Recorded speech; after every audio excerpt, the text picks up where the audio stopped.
just elaborate kind of on your thoughts on just the effect of Coach Prime here these first 2 weeks and just what Colorado has, what statement they have made to the rest of the country here early this season? Yeah, I think that in my 20 years as a national college football writer, I've never seen a coach have as instant and dramatic of an impact as Deion Sanders has had at Colorado. He has completely transformed a program that had basically been flatlined for 2 decades plus. There have been some moments under Mike McIntyre and maybe a small flourish under Mel Tucker for a moment, but the amount of attention they've received, the talent overhaul, I think, is indicative of and will be remembered as transformative in how rosters are built. What he's done in bringing in such great skill talent and just it's been a jolt of electricity. It's really the only way to describe it. So, yeah, all credit to Colorado for the vision, and Deion has done an unbelievable job looking at how modern college football is constructed and taking advantage of that in a really effective way. So you think that can be replicated by somebody else, or is it just the Deion Sanders effect? There's one Deion Sanders. He's one of one. Anyone who says, oh, this is going to be a hiring trend, I mean, he's a generational athlete, a two-sport athlete, an iconic American. I mean, Deion Sanders is in a rare list of recognizable people. And so I am highly skeptical that someone else could take another star from another era and have the impact that Deion Sanders has had at Colorado. Because remember, he ran a prep school for a while. He was a high school coach. He was ingrained, and then he obviously went to Jackson State, but he was ingrained in the football machine, ingrained in the recruiting machine, ingrained in the youth camps, 7-on-7, the high school things. And I think that has really been the guts of this. As much as it's been his name, it's been the relationships he's developed over the years that have allowed this renaissance to happen. How was the TCU game a defining moment for this program? What did you think of that game overall? Well, I mean, the TCU game was remarkable. They were 3 touchdown underdogs, and there was a lot of skepticism around Colorado. TCU had obviously played in the national title game the year before. For them to go into Fort Worth and for everything to work so quickly, you hear about an acclimation time. You hear about, you got completely new schemes on offense, completely new schemes on defense. A lot of players who didn't even come till after spring, right? So for everything to come together that quickly in just a lightning bolt of a way was remarkable. And the thing about the TCU game, the pace of it and the tempo of it was 2 similar styles of offense. It really allowed Colorado to highlight the best parts of its program. The best parts of its program clearly are Shedeur Sanders and the depth they have at receiver. They have as explosive skill at receiver as any team in the country. And so that TCU game could not have been a better opponent to really accentuate all the good things about Colorado. Pete, you talk about having all of ESPN shows here today, College Gameday tomorrow, Fox is in town.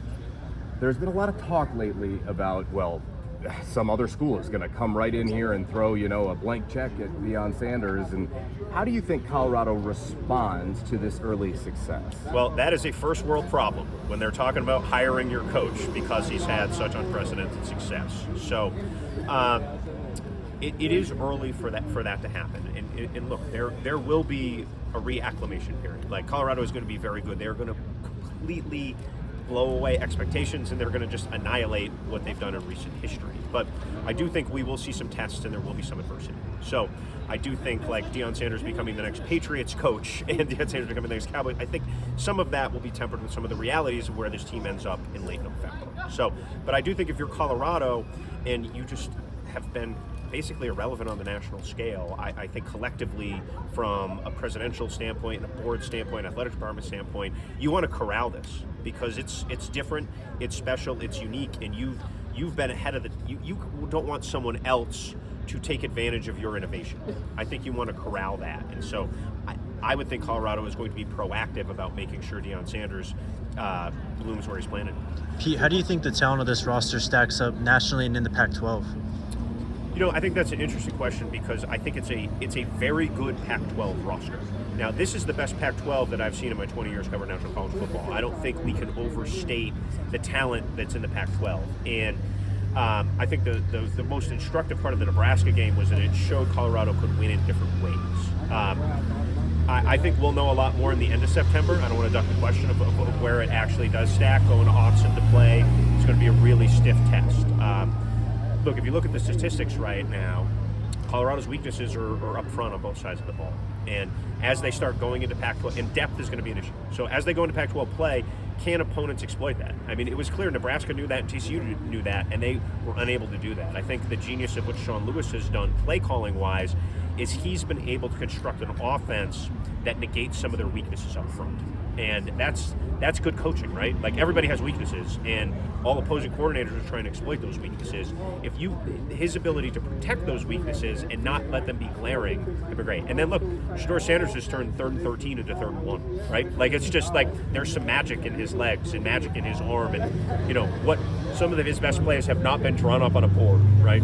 And that is something. Well, do the opposing teams have better edges where they can maybe corral him as opposed to him showing his escapability? Those would be really interesting things to see. But I think this week is a huge game. I think next week it's an ABC primetime game at Alton. That is going to be another massive game that's going to be a lot bigger than this game. Right? So, I think America is dying to know, is Colorado up for the tests? And the tests are coming. And I think it's fascinating theater. It's completely compelling. What do you think of Shedeur? His mental game. He's a heady guy, very polished, hasn't made really any bad decisions in these 2 weeks. What's your take on that? Well, I think the most impressive part of Shedeur is that he's done it by being sacked more per game than any quarterback in the country. They've given up 6 sacks a game. So not only has he made great decisions and shown polish, but he's done it under distress, right? And they probably should have given up more than 6 sacks a game if it wasn't for some of the magic in his legs. So, but I really think that one of the big questions for Shedeur was, how do you thrive when you don't have just a distinct talent advantage like they had at Jackson State? They have better players than at Jackson State. Now, good for them. They collected them, and they were able to exploit it. But the difference between the offense at Jackson State and the offense here at Colorado was that offense was pretty horizontal. They could do all the screens and bubbles, and they had better athletes. Now, this offense has been vertical, right? Like, their best plays have been the downfield shots. And the receiving core is really highlighted. This is essentially a cousin of the Baylor offense, direct descendant of the Baylor offense that RG3 ran in the early 2010s, and then Baylor continued to run after Robert was there. And this offense is at its best when there is elite skill stretching the field. It's wide splits, and then it's guys who bring, and once you spread it out, I mean, Dylan Edwards is essentially a receiver who's playing tailback, right? And their ability to stretch the field and spread it out with that elite talent has really allowed Shedeur to thrive, because the decisions become easy when you have the defense manipulated, and that's what they've done. When you look at Travis Hunter, a lot of people are calling him a generational talent. But I don't know that we've really seen anybody do it full-time both ways like this. Just what's your take on Travis? The interesting thing about being here for a couple days and being around the program is that and Deion has a real feel for this from being in the NFL, where you take care of your star players. He doesn't practice Sunday, Monday, Tuesday, and then he goes one day offense, one day defense. And that has sort of allowed him to do this. Now, can he play 140-something snaps a game for 10 more games? I don't think so, right?